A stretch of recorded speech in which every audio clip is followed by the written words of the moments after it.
Welcome to my project. Today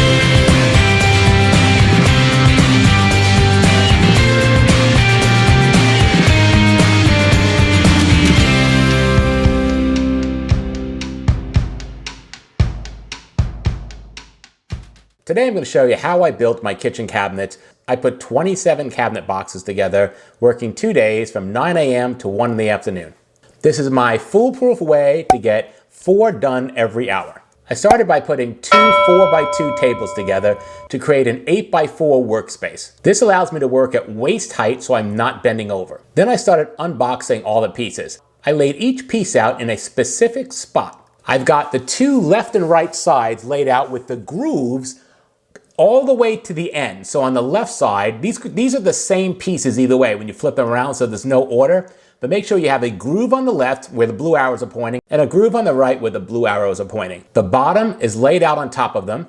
The board for the back is on top of that. And then I'm going to dump out any extra pieces that are laying around. I'm going to start by unloading the screws here and sorting them out. I'm just going to place the screws and the rail mount brackets where they're going to be going. The rail mount brackets are going toward the top. The screws are just going to be laid out along the bottom. All right, the first step here is to put in the rail mount brackets. They just get mounted to the top of the sides, and you'll see 3 holes up there, and those 3 holes line up with 2 sets of 3 holes on the bracket. We're just lining it up with the holes closest to the end of the bracket. Next, I'm walking around and screwing in the camshafts. Remember, the camshafts go in those smaller holes next to the dowel holes. So I'm just walking along the bottom. Notice I'm not bending on the floor or crawling around or hurting my knees. I'm just at waist level and I'm just walking around screwing these things in.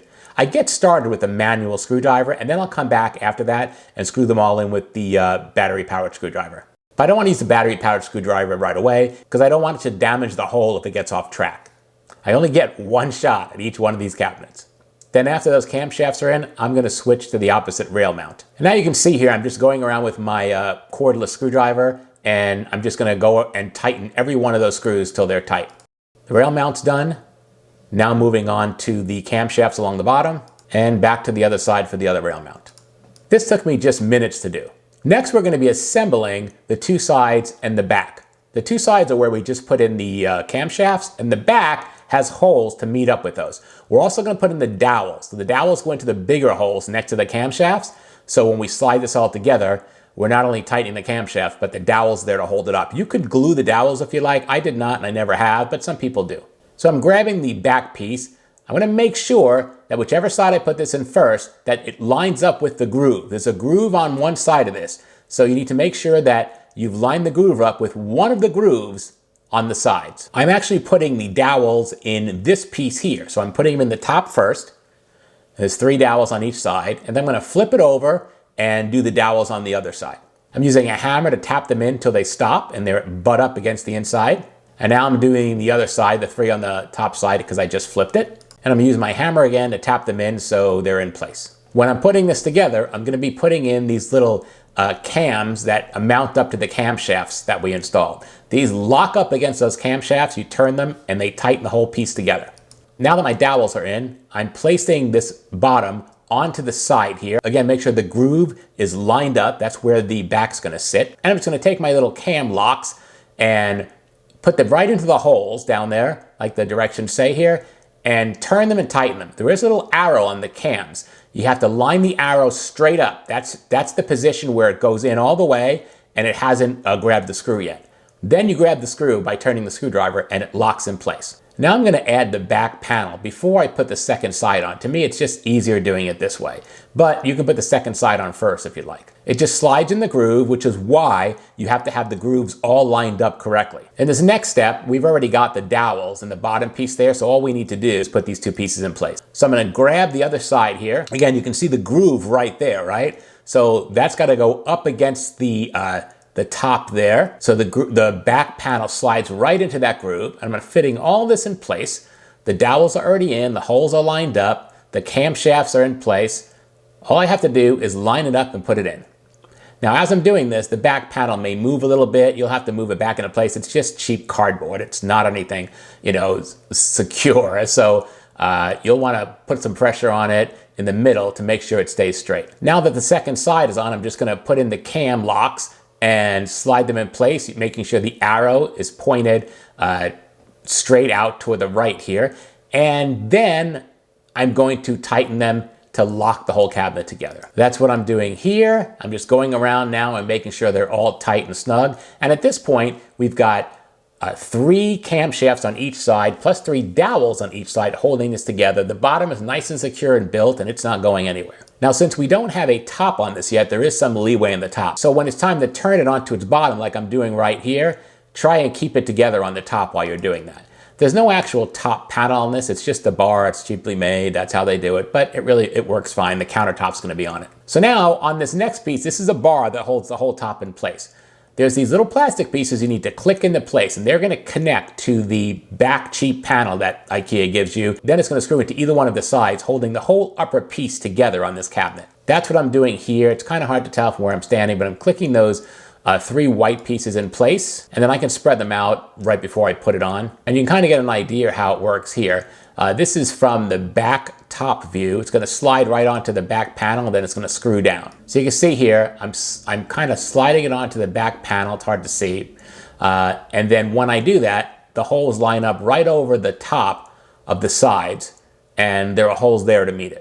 Now I'm just screwing it in on each side to make sure it's nice and tight. I'm using my electric screwdriver here. And once that piece is on, the cabinet is much more secure and tighter. All right, the next step is to face the cabinet down. This is going to allow me to put the nails all throughout the backing to keep it together. These are just small nails that hold this piece of cardboard in place, and it keeps the cabinet square. So here I've turned the cabinet down. I'm making sure it's all square, and I'm grabbing my little nails and my hammer and all that stuff I need to get started with this part of the project. The first thing I'm doing is hammering a nail specifically in the right corner on the bottom.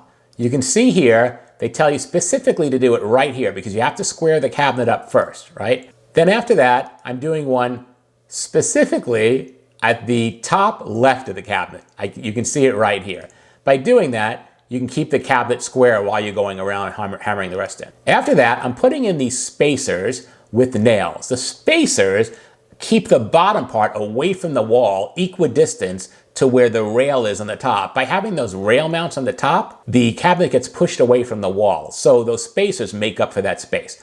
So here I am just putting the spacers in place, and it says to kind of put them like an inch from either side on the bottom. It really doesn't really matter. They're just spacers, but that's where I put them. And now I'm just hammering them in place. Now that the cabinet's squared, I'm just going to go around and put nails in this cabinet all the way around the back to hold the backing in. Notice there's a dotted line that you put the nail on. If you put it too close in, you're going to damage the wood. If you put it too far out, you're not going to get the nail through the piece of cardboard in the back. So you want to get it right on the line if possible. So I'm just going around and putting the nails in throughout the whole cabinet. This was a tedious process, and I had to do this on every single cabinet, but this is how the cabinets are held together, and it's very important that the back be on securely. This is what keeps the cabinet square.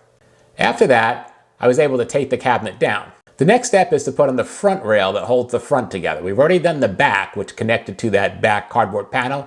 The front just connects along the top, and this gives the countertop someplace to be screwed into. If you're using a wood countertop, this bar has holes in it that you would screw up into the countertop.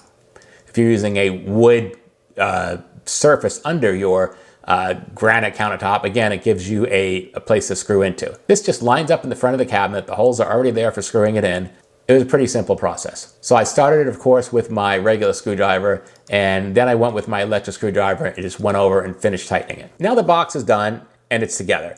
I've moved it over with the rest of them that I'm building, and you can see here, they're all different sizes, but they're all the exact same idea when you put them together. It's just the bottoms and the cardboard backing is a little different size, but it's the same process for every cabinet. So once you've got one down and you're on to the next, after 2 or 3 cabinets, it's just an assembly line. You're doing one after the other, and it's no big deal. In our upcoming videos, we're going to show you how to put the fronts on for the drawers, the doors, and everything else that goes along with these cabinets. In the meantime, if you got something out of this one, hit that like button, show us some love. Please subscribe so you can be notified every time we have a new DIY video.